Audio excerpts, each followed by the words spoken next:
Third one, increased permeability ன்னு சொல்லுவாங்க. நம்மளுக்கு chronic stress இருந்துச்சுன்னா intestinal permeability வந்து கிரியேட் ஆயிரும்.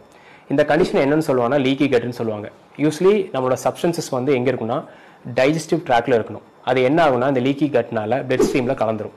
இதனால இம்யூன் சிஸ்டம் இருக்கு இல்லையா அதை ட்ரிகர் பண்ணிட்டுரும், இன்ஃப்ளமேஷனும் கிரியேட் ஆகும். ஃபோர்த் பாயிண்ட் பார்த்தீங்கன்னா impact on the digestive enzymes.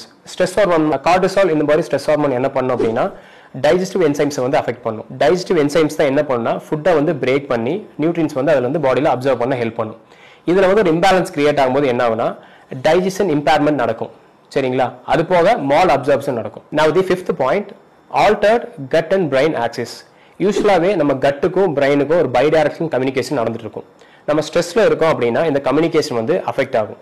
இது எதை இன்ஃப்ளூயன்ஸ் பண்ணும் அப்படின்னு வந்து பார்த்தீங்கன்னா கட்டோட ஃபங்க்ஷனையும் நம்மளோட எமோஷனல் வெல்பீயிங் வந்து ரொம்ப ஓவராக இன்ஃப்ளூயன்ஸ் பண்ணும். நம்ம எந்த அளவுக்கு ஸ்ட்ரெஸ் ஃப்ரீயாக இருக்குமோ ஈஸியாக வந்து பாடியிலேருந்து ஃபேட்டை கட் பண்ணிட்டு ஓரளவுக்கு ஸ்ட்ரென்த்தை பில்ட் பண்ணிட்டு எமோஷனல் வெல்பீயிங்கோட ப்ராப்பராக ட்ரான்ஸ்ஃபார்ம் ஆக முடியும். இந்த வீடியோ உங்களுக்கு இன்ஃபர்மேட்டிவாக இருந்துச்சுன்னா உங்கள் ஃப்ரெண்ட்ஸ் அண்ட் ஃபேமிலிக்கு வந்து ஷேர் பண்ணுங்கள்.